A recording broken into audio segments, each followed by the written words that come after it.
Allez, marche s'il te plaît. Bonjour à tous. Alors, nouvelle vidéo aujourd'hui, un petit peu différente de ce que je fais d'habitude. L'idée, en fait, c'est d'améliorer le format timelapse que je vous avais proposé plusieurs fois. Aujourd'hui, donc, ce sera un peu le même principe. Ok, les motos.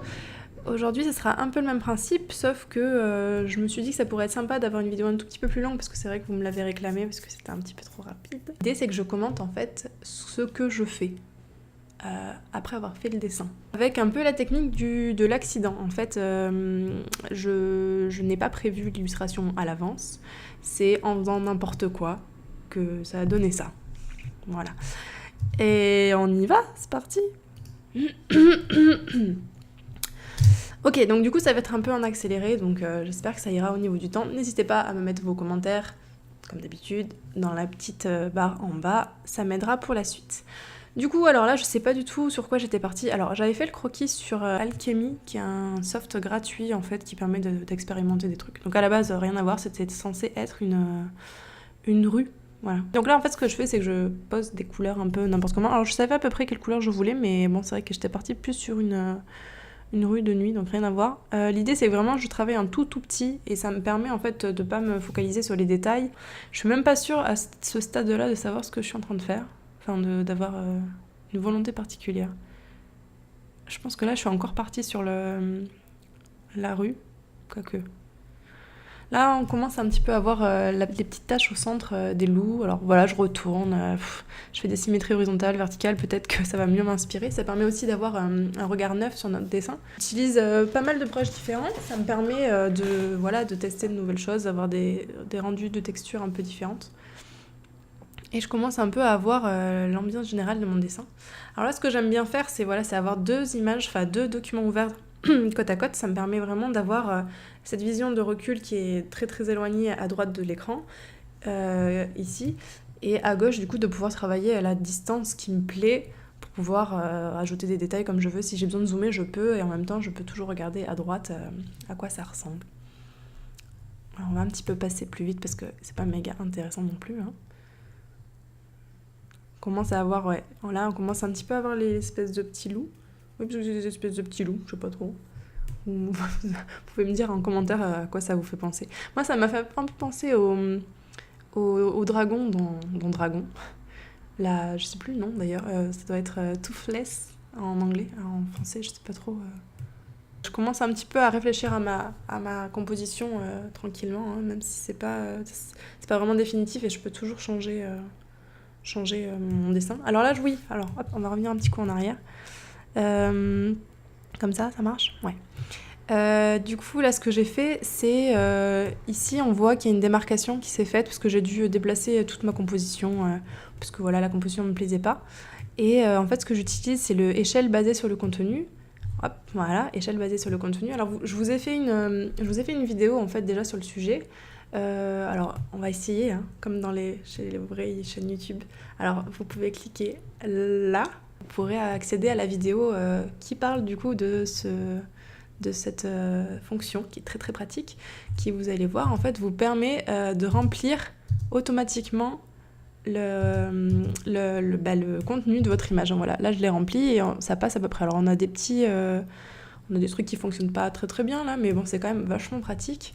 Et la plupart du temps, ils se débrouillent vachement bien pour remplir l'image tout seul. Et voilà, donc c'est plutôt cool. J'en ai fait d'ailleurs une action ici, remplir Magic, qui me permet juste de cliquer sur un bouton et c'est automatique. Ça remplit l'image en fait. D'ailleurs sur les... Ah oui, tiens, j'en profite. J'ai créé un blog, un site qui s'appelle lecarnetdigital.com et vous avez du coup des articles, plein de blabla, plein de reviews sur le dessin, sur le matériel en fonction du dessin. Donc voilà, n'hésitez pas à y aller. Et dessus, du coup, je propose certaines actions, enfin certains scripts, les trucs qui sont ici, en fait, c'est des espèces de raccourcis qui vous permettent en fait d'utiliser certaines commandes. Donc par exemple, je vous ai mis le miroir, je vous ai mis... masque d'écrêtage doit y être. Après, j'en ai mis... Enfin, les autres sont plutôt... je les utilise, mais je sais pas si tout le monde les utilisera, donc je vous les ai pas mis. Après, si vous les voulez, pas de problème. N'hésitez pas à me les demander dans les commentaires, je vous le ferai. Mais voilà, donc n'hésitez pas à aller faire un petit tour. Et pareil, dites-moi ce que vous en pensez, parce que c'est tout nouveau, ça fait 1 mois que le site existe. Donc il y a déjà, il doit déjà avoir une douzaine d'articles, donc allez faire un tour.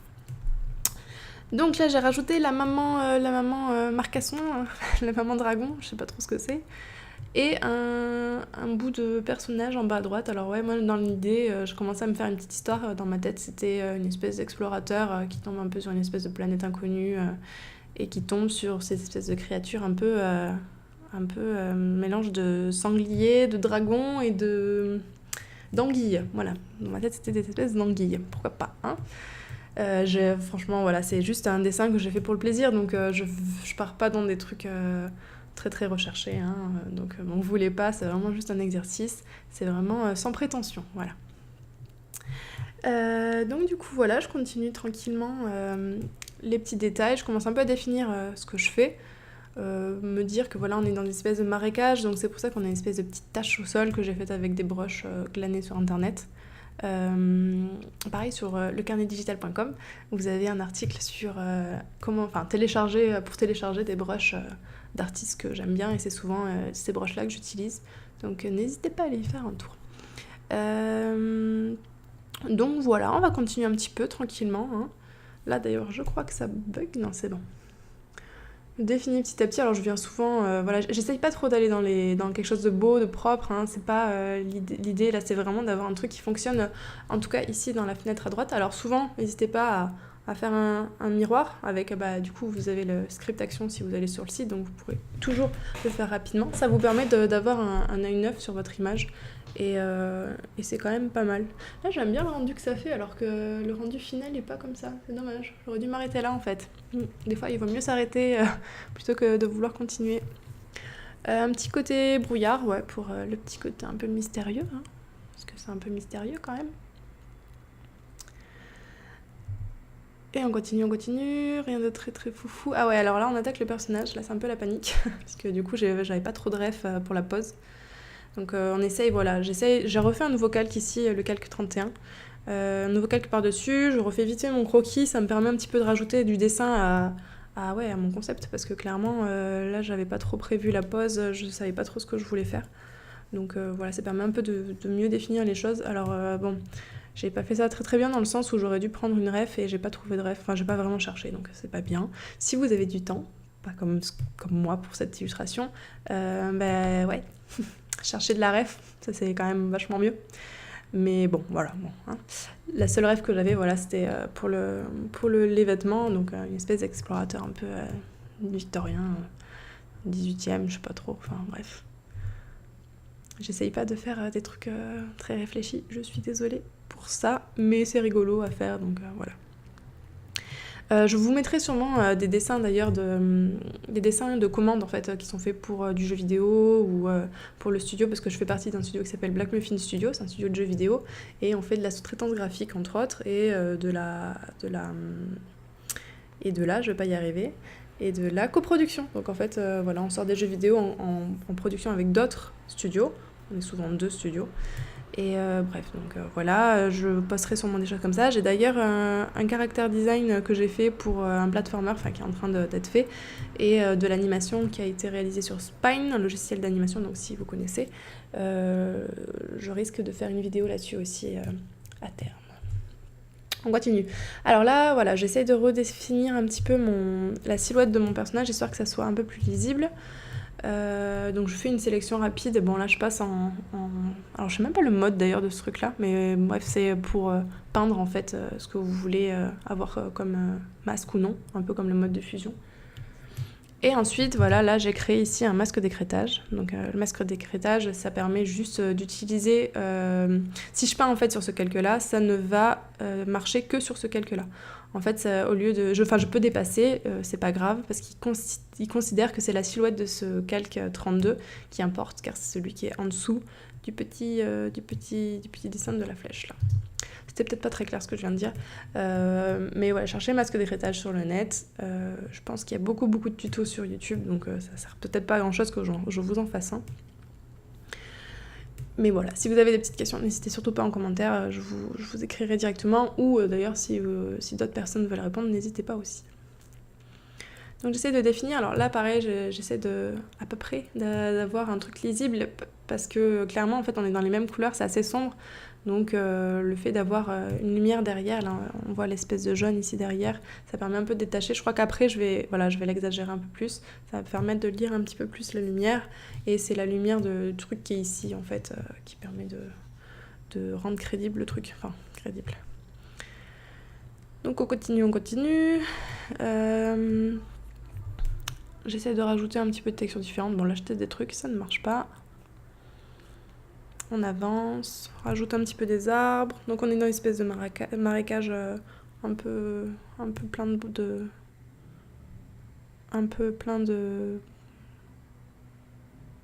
flou. Non, comment ça s'appelle? Je teste des trucs, hein. Je sais pas trop où je vais. Là, pour moi, c'est une espèce de lampe un peu bizarre. Ah, là, on passe à la phase photo bashing. Alors, oui, j'en avais un peu marre. Donc, du coup, je me suis dit, allez, je vais rajouter un petit peu de photos. Et du coup, ce qu'on appelle donc du photo bashing, le fait d'intégrer des photos à son illustration. Et donc, du coup, est-ce que je suis en lecture normale? Non, je ne suis pas en lecture normale. On va se calmer, voilà. J'essaie de vous faire ça bien, mais c'est vrai que c'est compliqué de parler et de gérer la lecture du QuickTime. Bon.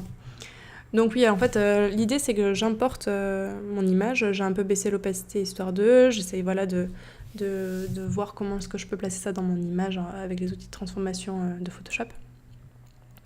Évidemment, comme vous remarquez, là, la couleur ne correspond pas du tout, donc il va falloir passer par réglage, correspondance de la couleur, et voilà, ensuite, il y a des petits paramètres à régler.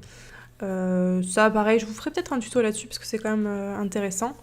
Et je crois qu'à terme, moi, je me suis fait un script aussi pour que ça aille plus vite, il me semble. Ouais, je pense. Là, je suis en train d'essayer de faire mon script, non?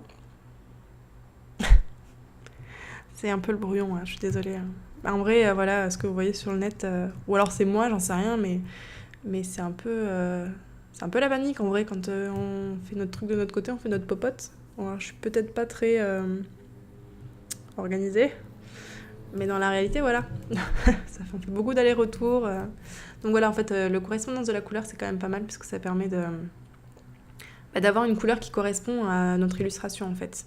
L'idée, c'est qu'il se base sur une autre image pour pouvoir équilibrer les couleurs et qu'elles se mélangent bien. Et donc ensuite, hop, un petit masque de fusion, c'est ce truc-là, et ça me permet de peindre pour enlever les zones et d'en rajouter s'il faut, plutôt que de passer par la gomme. Si je passe par la gomme, du coup, il n'y a plus rien qui est disponible, l'image n'existe plus, quoi. Donc voilà, on emporte ce petit truc tranquillou, encore la même chose, correspondance de la couleur, on met ces petits paramètres et notre image s'adapte directement à la couleur de notre image de référence. Donc là, c'est le ref ici, le calque ref. Hop, on sélectionne, on supprime. En vrai, on fait ça un peu à la Zobi, hein, parce que on n'est pas dans du rendu photoréaliste parfait et tout ça, en tout cas pour ma part. Ça m'amuse pas de faire des trucs photoréalistes parfaits qui sont faits au poil de martre. Elle est nulle cette blague. Bref, et du coup voilà. Moi ça m'amuse pas, je suis plus axée concept art, je pense, qu'illustration finalisée, parce que c'est long les illustrations finalisées. Et moi ça m'amuse pas des masses, mais bon, évidemment des fois en fonction des clients il faut bien faire des illustrations finales. D'ailleurs je pense que j'ai plus de commandes d'illustrations finales que de concept art, hein. Donc là même chose, on va prendre les petits arbres, toujours le même petit filtre, c'est toujours la même technique en fait. J'importe, j'adapte la couleur de mon image pour qu'elle s'adapte à mon image, à mon dessin en fait. J'agrandis, je rétrécis, je mets comme je veux, je switch, je fais en miroir, etc. Et ensuite je gomme les zones qui ne me plaisent pas. Et ça me permet d'avoir des bouts de texture à certains endroits, mais pas partout, parce que évidemment ça ne sert à rien. Je fais ça un peu à l'instinct. Donc je vais pas pouvoir vous aider là-dessus. Je vous ferai peut-être un vrai tuto la prochaine fois qui explique un peu plus comment on fait. Là, c'est vraiment histoire de voir le cheminement général de l'illustration, quoi. Donc on va avancer un petit peu. Non, c'est pas comme ça qu'on avance, c'est avec elle. Voilà. Voilà, il y a des bouts d'image, hein, des bouts de texture. Alors pour les photos, si vous me demandez d'où viennent les photos, c'est de photobashing.org, je crois, .com. Pareil, je vous mettrai le lien dans la description. Alors logiquement, c'est des photos qui sont libres de droit. Alors là, il y a eu un petit cut, ouais, je pense que c'est parce que des fois, OBS, le logiciel sur lequel, le logiciel que j'utilise en fait pour enregistrer l'écran, il crache des fois. Donc c'est pas très très bien, hein, mais bon, on n'a pas le choix. Donc voilà, il manque une étape, j'ai l'impression, notamment la maison. La maison qui a été rajoutée comme ça à la dernière minute. Mais de toute façon, c'est toujours le même principe. Ah, alors attendez, là je voulais vous montrer un petit peu les retouches qui sont quand même vachement pratiques. Hop, hop, hop, hop, on accélère, c'était par là.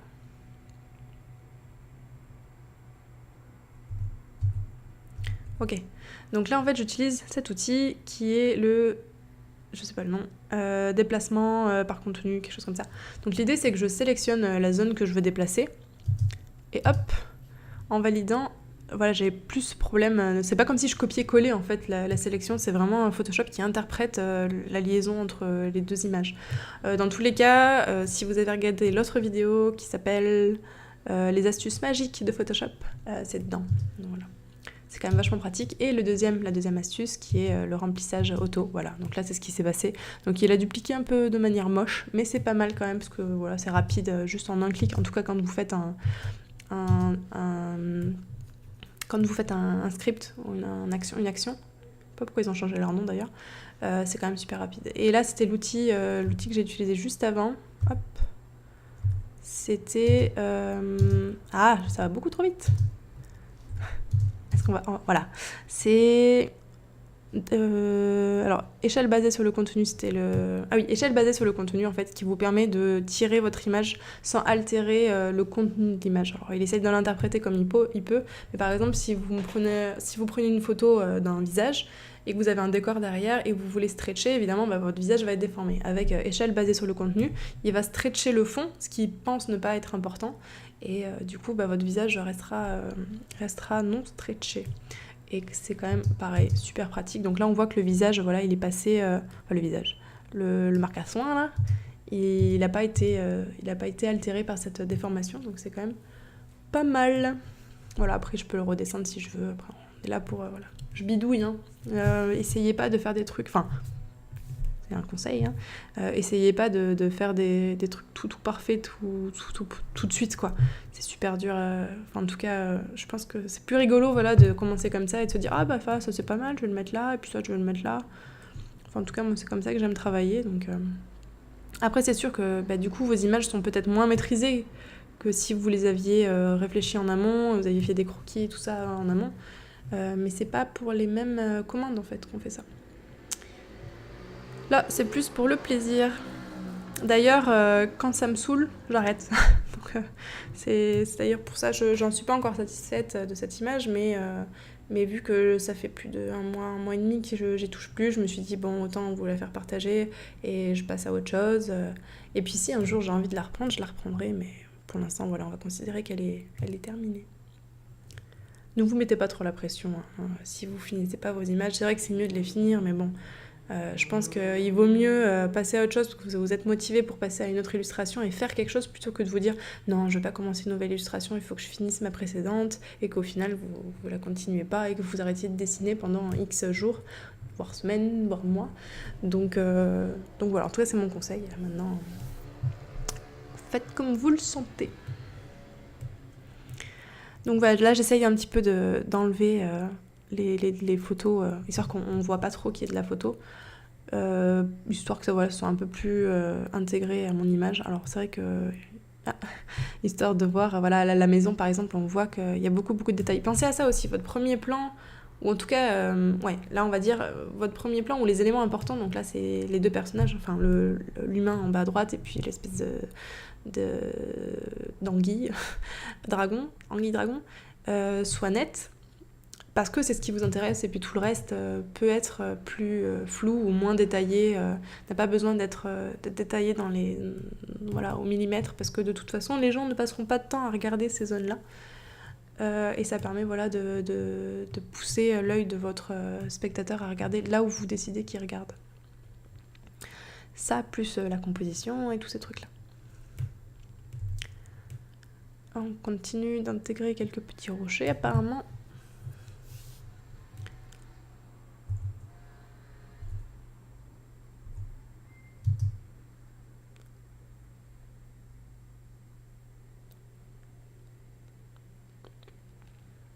Là, j'essaie de rajouter un peu de texture parce que j'ai clairement pas envie de me taper des petits reflets d'eau. Parce que c'est pas très rigolo à faire.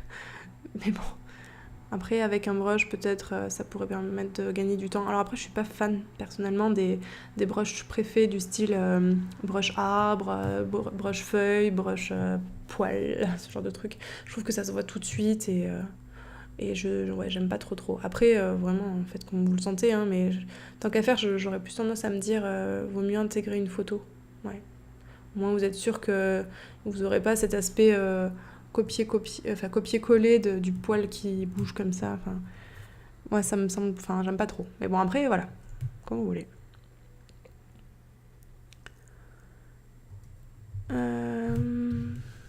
Et ben voilà, c'est terminé. Je sais pas combien de temps j'ai enregistré cette vidéo, mais voilà, je sais, en toute honnêteté, je sais pas du tout si ça peut vous apporter quelque chose, si ça peut vous intéresser. C'est fait vraiment avec des petits moyens rapidement. J'espère que le son n'est pas trop dégueu. Voilà, donc n'hésitez pas à me faire vos retours, histoire que voilà, ce type de vidéo s'adapte un petit peu à vos besoins. Si vous trouvez ça trop long, trop court, trop rapide, n'hésitez pas à me le dire dans les commentaires. Et puis je vous dis à la prochaine vidéo. Ciao ciao.